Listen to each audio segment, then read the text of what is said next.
Back in follow-up segment tonight, another attack on my book, Killing Reagan, this time by former Secretary of State George Shultz. This is the 6th op-ed saying the book is inaccurate. That's rank propaganda. Killing Reagan depicts the frightening ordeal that President Reagan endured and overcame exactly the way it happened.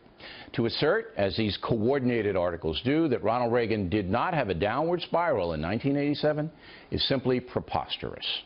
At that time, Reagan's new chief of staff, Howard Baker, ordered a top aide, James Cannon, to investigate the alleged chaos inside the White House. Iran-Contra was raging, and Baker had just replaced Donald Regan, who resigned under pressure. Cannon's written report included assertions that President Reagan was sometimes disengaged, but Baker believed that was overstated by the critics. Baker even addressed the issue with the press. That's on the record. And why would he even order an investigation if issues were not in play? Come on. Martin Dugard and I accurately report the situation in Killing Reagan, as well as Baker's conclusion that the president was basically in command. Dugard and I then go on to chronicle how Mr. Reagan fought through the difficulties brought on by the attempted assassination to eventually triumph in foreign policy. It is an amazing story of courage. By the way, Ronald Reagan's struggles after he was shot are confirmed by scores of on-the-scene folks, such as one of his closest friends, Michael Deaver, his son, Ron, and a number of political reporters with years of experience. With all that on the record, the dissent is misguided, to say the least. So what is really going on here? First of all, the high-profile attacks on the book are coming from a close-knit group of people, all of whom know each other. It's coordinated. They object to any reportage that does not play into the deification of Ronald Reagan. In George Shultz's case, he doesn't even seem to understand what the book's all about, lamenting that we did not write about arms reduction, for example. It's obvious to anyone who even reads the book jacket that Killing Reagan is not a biography. It's a personal story of a brave man who overcame a devastating trauma to become one of our greatest presidents. You'd think that would please the Reagan zealots, but it doesn't, because we write about a real man, not somebody from Mount Olympus.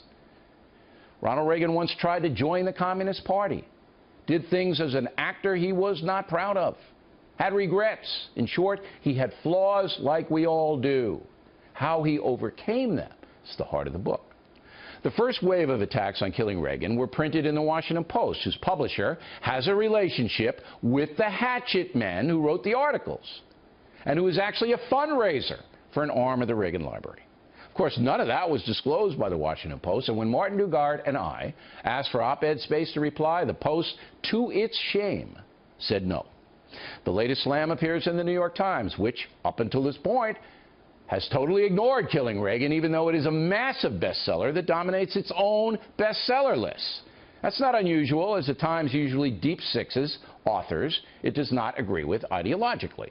Earlier this year, it denied Ted Cruz his rightful place on the bestseller list, and the paper is presently ignoring the sales of David Limbaugh's new book. It's beyond question that the liberal press and the literary establishment both despise the fact that the Killing series is now dominating the history industry. And while each of my books has been attacked, the good news is millions of readers find them worthy because they tell compelling stories backed up by facts. We don't spin history, nor do we whitewash it, and the folks know it. Ronald Reagan was a great man. Martin Dugard and I have honored him by writing the truth, which vividly illuminates his nobility. Any objective person reading Killing Reagan could not fail to come to that conclusion. By the way, the Cannon report that so upsets the hit crew has vanished, disappeared. How convenient.